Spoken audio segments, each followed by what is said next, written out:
Have you ever wondered why David Gilmour's solos feel so melodic and intentional? It seems like every phrase that he comes up with is just second nature to him. Now, for most of us, it seems like he's got some magical ability that allows him to create these melodic sounds on the instrument.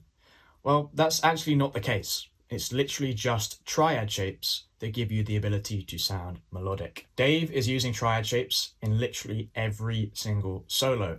And the good news is, it's actually really simple to understand what he's doing on the fretboard. In this video, I'm going to break down how David Gilmour is using these triad shapes to outline harmony in his most iconic solos to create melodies that sound beautiful. And along the way, I'm going to show you how you can take that exact same approach in your own playing as well. We're going to start by breaking down some phrases in the intro solo for Wish You Were Here. Then we're going to look at some phrases in the solo from Time. And then once we've analysed those phrases, we're going to find a simple pattern that allows us to sound more melodic. Once we understand this, we're going to look at how to apply it to your own playing when creating your own chord progressions and your own solos. Before we get started, this video is specifically for intermediate players who maybe know some triad shapes but haven't really quite figured out how to make them sound more musical yet. Now, triads, they kind of bridge the gap between rhythm and lead. You can play like these full triad shapes to create like the sound of a chord, or you can just take like individual parts of those triad shapes to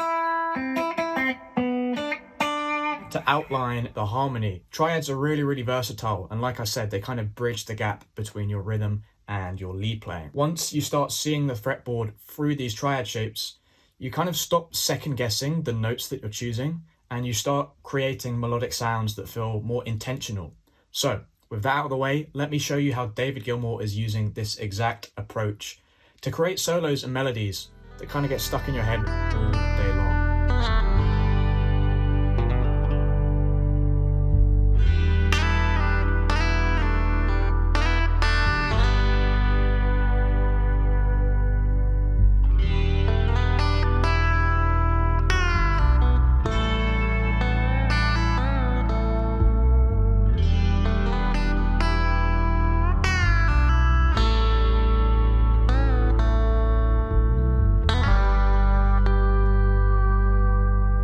So that right there was my little take on the intro solo for Wish You Were Here. Before we start analysing the phrases, there are 3 important steps we have to do to figure out what's going on inside of this song. First thing we need to do, we need to understand what key signature we're inside of. We're in the key of G major.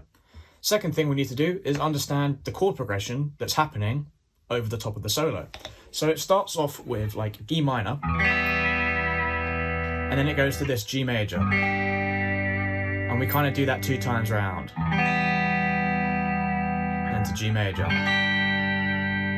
Then the second time round, it's E minor. But instead of G, we go to A major. And we do that again. And then to A major. And then we kind of finish everything and resolve to G major. Now that's just a kind of fancy way of playing a G over here. Anyway, so that's the important part right there. The first 2 things we need to do, figure out what key we're in and figure out what chords. The next step after that is to map out this chord progression using triad shapes. So I could play like E minor with this triad, and then to like G major with this triad over here. Or I could go like E minor like this, to G major like this, or like E minor like this, and then to A major, or E minor to A major. So it's really important that you map out a chunk of the fretboard where you can play your chord progression using triads. The reason we want to do this is because it's going to give us shapes to target, individual notes inside of these shapes to resolve to make a phrase sound more melodic. Now, let's break down how David Gilmour is using that approach, targeting these triads. Here's the first phrase from the Wish You Were Here intro solo. It goes like...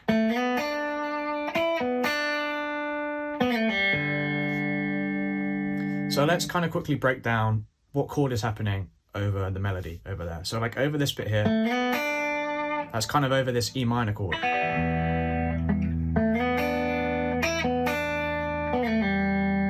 And then kind of when we're doing this bit, the chord changes to G major. Now, here's the really cool part, the resolution of that phrase. We kind of resolve it to these notes over here. Now, let's pay attention to those resolution notes, the notes that the phrase kind of finishes on. It's this open D string, right? Now, what's cool about this is just an individual note inside of this G major triad shape, right?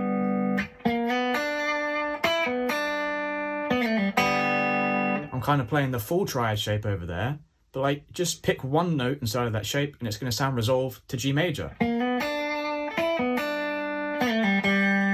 I could pick the G note. I could even pick that B note.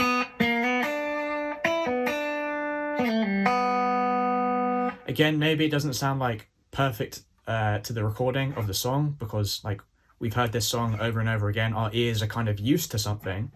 But again, you kind of understand the approach now, the formula that you can use any single note inside of this shape to resolve your phrase to G major, and it's going to sound nice. And again, I don't even have to use that triad shape. I don't really have to use that. I can use any G major I want across the fretboard. So I can go like...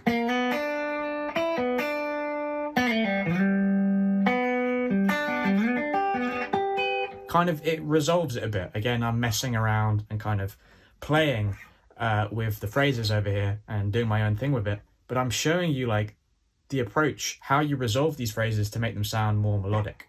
So we kind of understand that with the first phrase. Now let's move on to the second phrase. It kind of goes... which is really cool. It's like some kind of Hendrix kind of style playing over there. This is all inside that like second position of the pentatonic scale.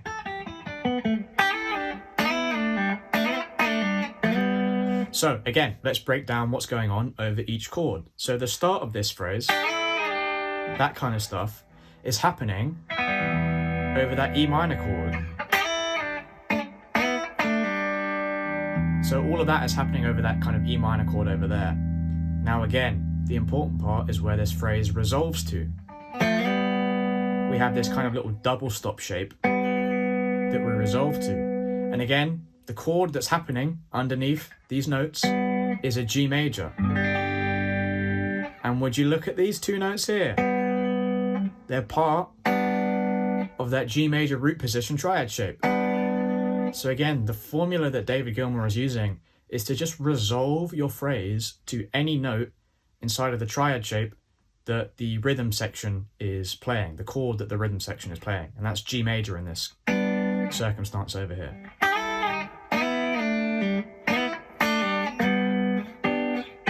I can use any G major triad I want. Again, it's really important to know these triads because it resolves your phrases to a melodic sound. Now, after that phrase, that kind of stuff over there, we have this thing over here. We change to a different chord.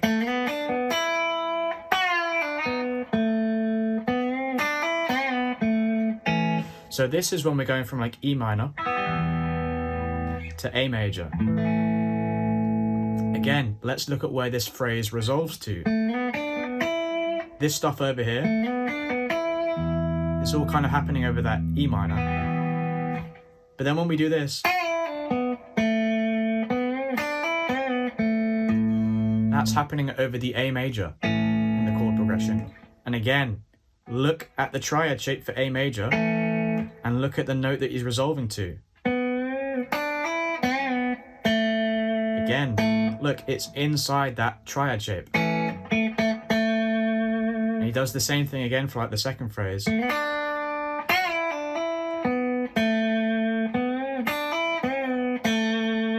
Again, resolves to that same note inside of the A major triad shape. And then we kind of finish the solo by going back to G. And that's my fancy way of playing G major over there. So again, that should give you a good understanding of how David is resolving to these triad notes inside of some of his solos. But just in case you aren't convinced of his approach, let's look at another example of how he's always resolving and playing around triad shapes to make his solos and phrases sound really, really melodic.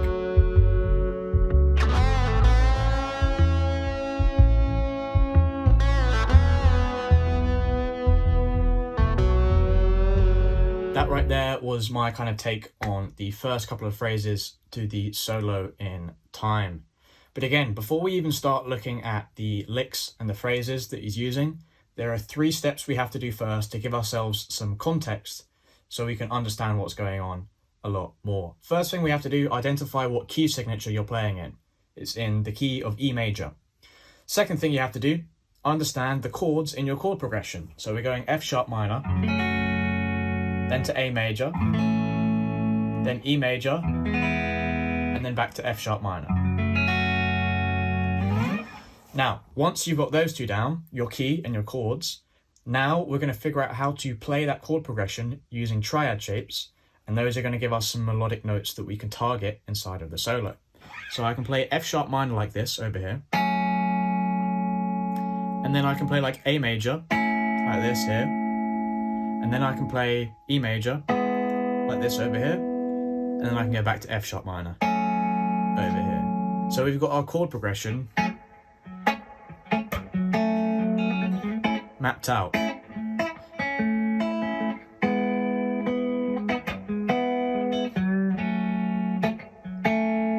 And that's going to be really, really important for analysing these phrases. So let's break it down note by note and look at how he's playing around these triads and how he's making them sound so melodic. So again, the very first phrase he plays is this note over here. We just play the 4th fret of the D string. And guess what? Would you look at that? That's just the root note inside of an F sharp minor triad. Again, it makes sense because that's the chord that's being played over the rhythm section, right? And we know, because we've already analysed the chord progression and we know how to play them using triad shapes, we know what our next chord is after F sharp minor. It's going to be A major. And the phrase he plays to get to A major is this. And like the kind of notes he's using is inside of this first pentatonic shape. But that's not the most important part, right? The important part is the note he resolves to. He plays that phrase and he resolves the phrase to this note over here. And he's doing some really cool bending to get there. So we have... right? And let's look at what this note is. He's bending into this note over here on the G string of the 6th fret. This right here is a note inside of that A major triad shape. So he's making his phrase resolve to A major by just playing a note inside of the A major triad. And then we know after A major, because we've analysed the chord progression, the next chord after A major is going to be E major. And we know that we can kind of play it like this because we mapped out the triads. Let's look at the next phrase that he plays after this. So the next phrase goes like... it's really similar, but instead of resolving to this note, he resolves to this one on the 4th fret of the G string. And let's analyse what triad shape this note is part of. Would you look at that? It's just a note inside of an E major triad. So altogether we have this, which is just part of that F sharp minor.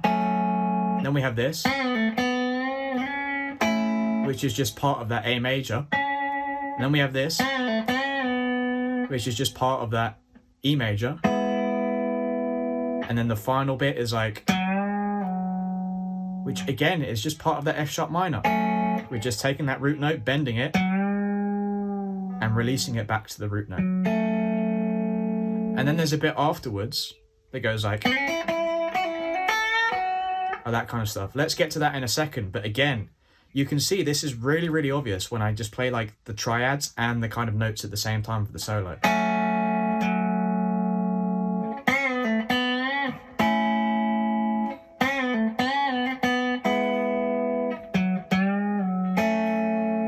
Right, again, it doesn't sound like perfect and melodic like David Gilmour, right? I don't have all the kind of the gear, the amps, the fuzz face, all the delay, that stuff doesn't really matter. You want to analyze what's going on the fretboard above everything else. So again, you can see literally every single phrase of every kind of lick that he's playing, it's resolving to a triad, and that triad corresponds with the chord the rhythm section is playing.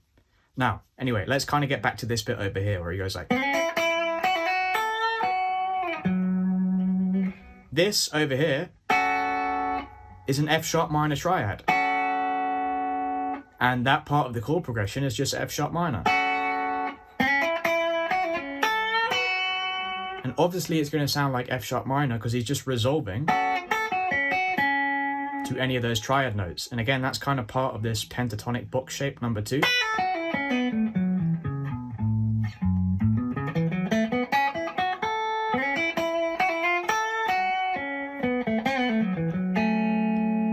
And again, every time he's playing these phrases, it's always guided by these triad shapes. That's the reason it sounds so melodic. That's the David Gilmour approach, is to phrase with some emotion, use some kind of nice bending and all that kind of stuff, but ground it around triad shapes. By the way, if you guys find this stuff kind of useful, like breaking down iconic solos lick by lick, looking at how they resolve to triads and where these licks exist inside of scale shapes, let me know if this is useful. If it is useful, I'll make some more of these videos. I'll cover like the whole solo or something. But again, I don't really know at the moment.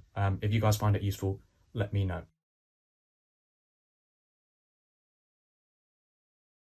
So now we're going to take some inspiration from this triad approach, and we're going to use it to influence our phrases and make them sound more melodic. So again, before we even start looking at what phrases we're going to play, what licks we're going to do, or any of that kind of stuff, there are 3 steps we have to do first. First, analyze the key. Second, analyze the chords you're playing. And then third, play those chords using some triad shapes. So let's say I'm playing inside the key of A major, and then I have a chord progression that goes like B minor, then F sharp minor, then like A major, and then back to B minor.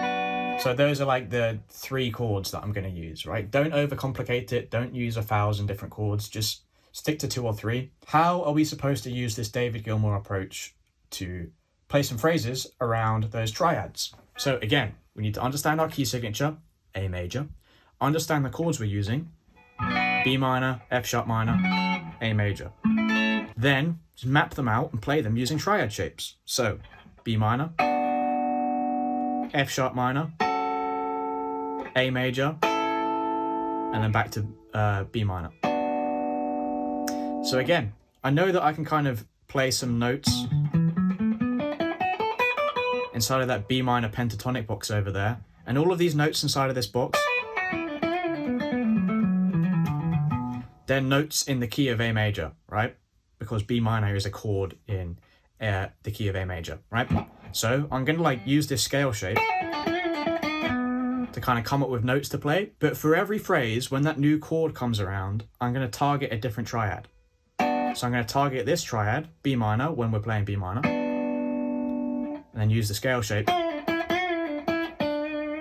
but resolve it to those triad notes. And then my next chord that's going to come around is F sharp minor.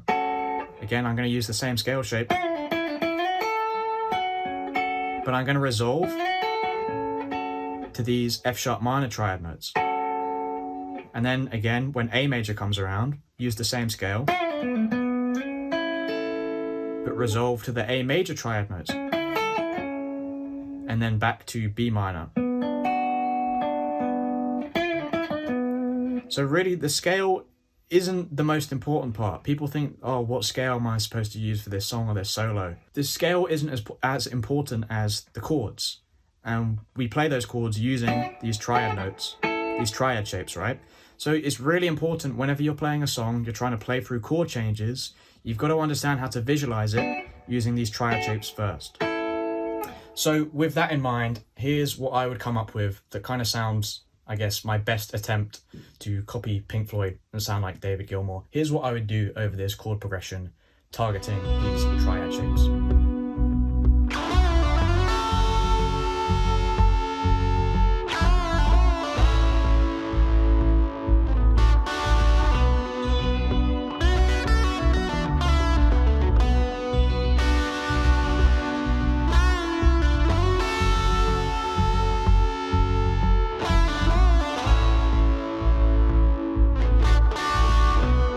tired of running through the exact same old pentatonic scale patterns and things are kind of getting boring and stale, and you want to get to the point where you can actually sound musical on the instrument, well, you don't actually have to be stuck watching YouTube videos forever without ever making any progress. You can click the link in the description and head to my website to book a free demo call with me. I'm going to build you a custom roadmap that shows you how to practice, what your problems are, and exactly how to fix them in order to play the guitar with real confidence. One of my students, Chris, he took the leap a couple months back, and now he's starting to phrase melodically through the chord changes, just like we played inside of this video. He had tried everything on the internet before kind of getting started with me. He learned all these kind of scale shapes. It didn't really get him anywhere. He thought a breakthrough wasn't really possible. And now he's playing like this. And to me, that kind of sounds a bit like David Gilmour. I'm really impressed with what he's managed to achieve on the instrument.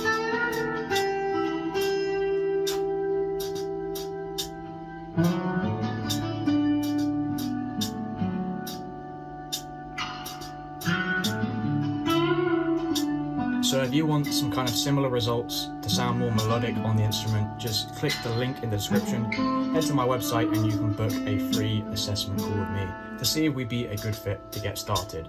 But just in case you aren't ready to leave YouTube just yet, you can also watch this video over here. It shows you more about triads and how to make phrases around them that sound musical. So you're going to want to check out this video if you want to sound a lot more like David Gilmour.